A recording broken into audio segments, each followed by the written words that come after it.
the Colgate Shave Cream Sports Newsreel. Till Stern, the Colgate Shave Cream Man is on the air. Till Stern, the Colgate Shave Cream Man with stories rare. Take his advice and you'll look keen. You'll get a shave that's smooth and clean. You'll be a Colgate brushless fan. Good evening, ladies and gentlemen. This is Bill Stern bringing you the 318th edition of the Colgate Sports Newsreel. Our guest tonight is the heavyweight champion of the world, Joe Louis. But first, reel one, Portrait of Luck. I'm sure you've all heard stories of lucky people who've won fortunes on sweepstakes tickets. Did you ever wonder what happened to those persons after they had won those fortunes? Let's recall some of the lucky sweepstakes winners tonight and see what did happen to them. Quite a few years ago, out in Indiana, there lived a poor, obscure working man named Arthur Court. Like so many poor people, Arthur Court dreamed of someday having riches. One day, Arthur Court bought a ticket on the Irish sweepstakes. And even though the odds were over 1,000,000 to 1 against him, Arthur Court's ticket on the Irish sweepstakes was a winning ticket. And he won $89,000. Now, Arthur Court was no longer poor. He'd won a fortune. And yet, inside of 1 year, Arthur Court had lost every cent of that fortune, and he was in jail, unable to pay his bail. But there were other sweepstake winners with even stranger stories. For just about this same time in London, England, there lived a poor working man named Robert Whittaker. Now, Robert Whittaker never wanted to be rich, but he did want enough money to get married on, for he was desperately in love with a beautiful girl. But there never seemed to be quite enough money for them to get married on, until one day, Robert Whittaker bought a ticket on the Calcutta sweepstakes, a ticket that proved to be the winning ticket. And Robert Whittaker suddenly became rich, for he'd won $230,000. Now he could get married. But Robert Whittaker never did get married. Instead, he began to spend his money foolishly until one day he was murdered. Murdered by the very girl he had once wanted to marry. But let me tell you the story of Emilio Scalo. Emilio Scalo also lived in London, only he was a poor, humble pushcart peddler. One day, Emilio Scalo bought a sweepstakes ticket on England's famous English Derby, and his ticket won, paying Emilio Scalo $1,200,000. Emilio Scalo, a poor pushcart peddler, had suddenly become a millionaire. It was incredible. But his good fortune also began to bring strange results. All his friends started asking him for money, and when he wouldn't give it to them, they wrecked his house. And to escape their fury, Emilio Scalo fled from England back to his native Italy, taking his huge fortune with him. But in Italy, Benito Mussolini, who was then the dictator of Italy and absolutely ruthless, ordered Emilio Scalo thrown into prison and his money confiscated. And so, Emilio Scalo, who'd won $1,200,000 on a sweepstakes ticket, lost all of that fortune, his friends, and his home because of his good luck. However, the largest sweepstakes payoff was won by a man named Vladimir Huracho. In 1941, Vladimir Huracho purchased a ticket on the Argentine sweepstakes. And since his ticket was the only winning ticket, Vladimir Huracho won over $2 million. But when it came time to pay Mr. Huracho, they couldn't find him. Finally, after a great deal of searching, in December of 1941, they did find him. They found him living in Hawaii. Immediately, a telegram was dispatched to Vladimir Huracho in Hawaii, telling him of his good luck. That telegram arrived in Hawaii on a Sunday morning in December of 1941. It was immediately delivered to Mr. Huracho, who apparently never even had a chance to read it, because just as he received it, the Japs struck their sneak attack on Pearl Harbor.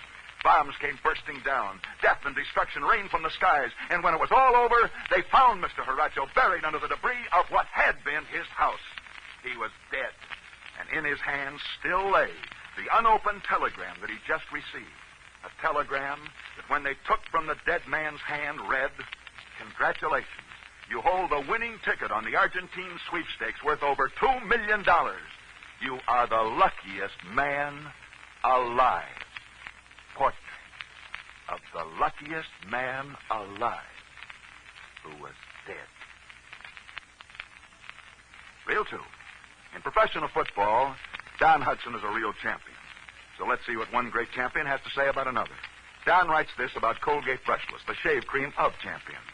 Dear Bill, I've used Colgate brushless all these years because I like to shave the easy way. I smooth it on, I shave it off. That's all there is to it. My face is slick and fresh. My shave is close and clean. I couldn't ask for anything better than a Colgate brushless shave. Thanks, Don.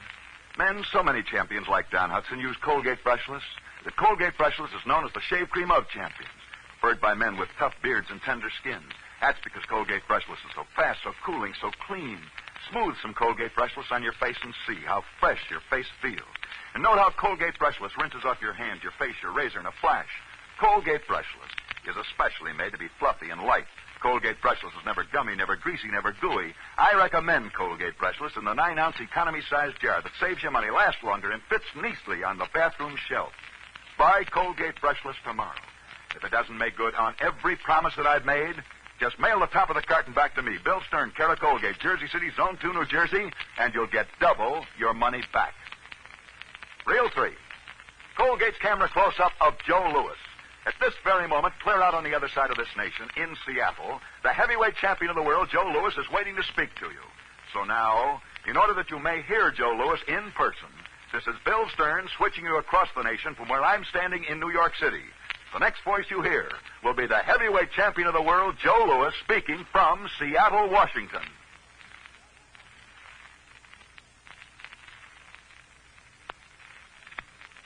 I suppose tonight I'm expected to talk about Billy Conn and the fight for my title next June.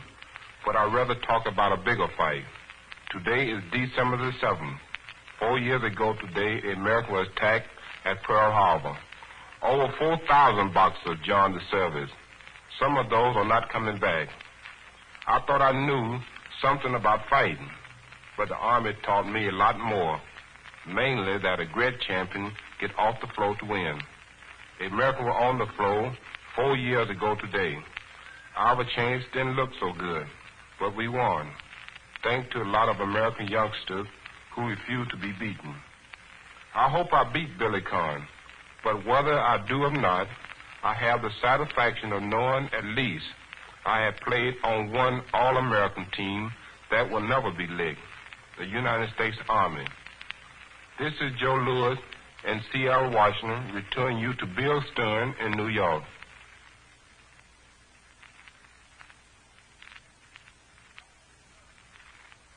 Thank you very much, Joe Louis. Reel 4, profile of a football game. Last week, we broadcast the Army-Navy football game, and because we did, a curious sports story came to light. The story of another Army-Navy game football broadcast, and the amazing story of how that broadcast saved the lives of 10 Americans. On November the 29th, back in 1941, a group of American sportsmen were fishing off the coast of Newfoundland in a small private fishing boat.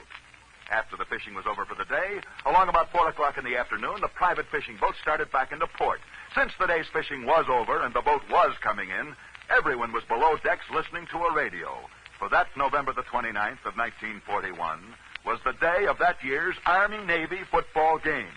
And these American sportsmen on their boat were busy listening to this broadcast of that Army-Navy football game. Suddenly, out of nowhere came a shot. The shell came screaming over the bow of their boat. The 10 Americans rushed up on deck to see what had happened. There they found to their amazement, not 100 yards away, lay a German submarine. The Germans ordered the American boat to stop.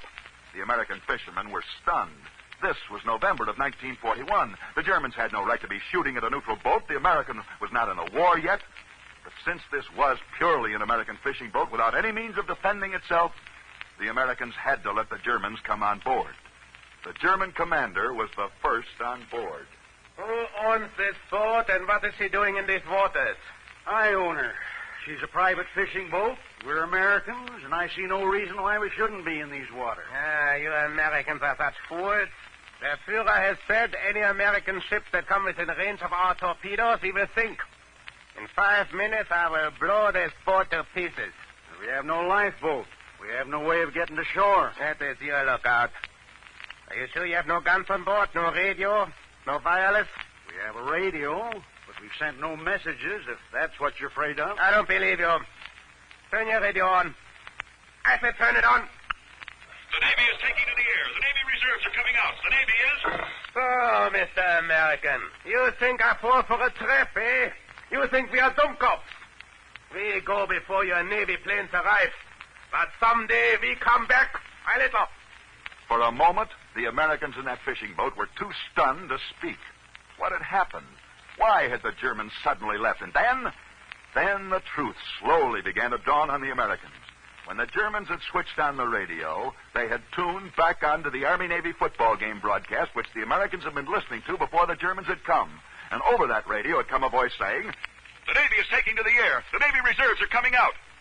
That had been the voice of the sports announcer describing the football game between Army and Navy. The Germans had thought this meant that Navy planes were on their way out to sea.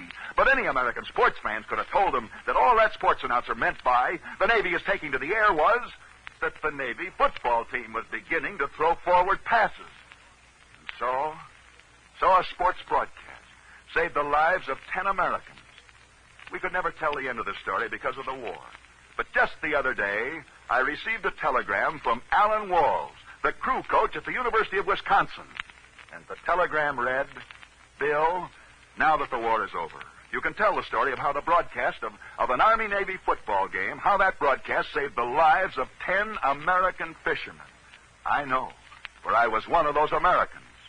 And by the way, Bill, you might like to know the name of that sports announcer who was broadcasting that Army-Navy game and whose voice saved our lives. His name was Bill Stern. Profile of a sports broadcast. Reel 5, Charles F. McCarthy. Colgate Brushless has earned its title as the shave cream of champions by consistently giving championship shaves to men with tough beards and tender skin. Shaves that are fast, smooth, and clean. Colgate Brushless means shaving the easy way. No muss, no mess. You smooth it on and shave it off. And remember, Colgate Brushless is fluffy. Colgate Brushless is light. Colgate Brushless is never gummy, never greasy, never gooey. So for shaving that's easy, for a shave that leaves your face slick and refreshed, shave the way the champions do. Use Colgate Brushless, the shave cream of champions. And now back to Bill Stern. Reel 6, Colgate's Candid Camera catches the story behind the story. New York City, New York. Ladies and gentlemen, we are being swamped, snowed under with requests to repeat that story we did last week on the great football teams of all time. Thank you for writing, but please don't write any more. We will repeat the story next week if we can get the proper clearances. Exclusive, Seattle, Washington. Joe Lewis, who is breaking box office records at Seattle's Palomar Theater, has a new interest in life. Her initials are SV, and that's the 3-0 mark for tonight. Next Friday night, we'll be back same time, same stations, with another edition of the Colgate Shave Cream Sports Newsreel. Our guest next Friday evening will be the widely syndicated columnist and famous party hostess, Elsa Maxwell. So be sure and be with us next Friday evening at our usual time when we present as our guest one of the most famous women in America, Elsa Maxwell. See you then. And until then, I'll be seeing you on the screen in the News of the Day newsreel at your favorite Lowe's or Associated Theaters. Now, until this same time next Friday night, this is Bill Stern for Colgate Shave Cream, wishing you all a good night. Bill Stern, the Colgate Shave Cream man, is on his way. Bill Stern, the Colgate Shave Cream man, had lots to say. He told you tales of sports heroes, the inside dope he really knows. So listen in next Friday night. Colgate. Ladies and gentlemen, today is the 7th of December. It's not just enough to remember another December the 7th 4 years ago. You've got to do more than that. You've got to buy bonds in this last victory loan. Buy and hold those bonds. That's the best way to remember December the 7th. And also remember this. It's easier to dig into your pockets for dough than have a doctor dig into our bodies for shrapnel. Good night. Bill Stern's latest article on sports entitled Doctors Are Miracle Men appears in the current issue of Esquire magazine. This is the National Broadcasting Company.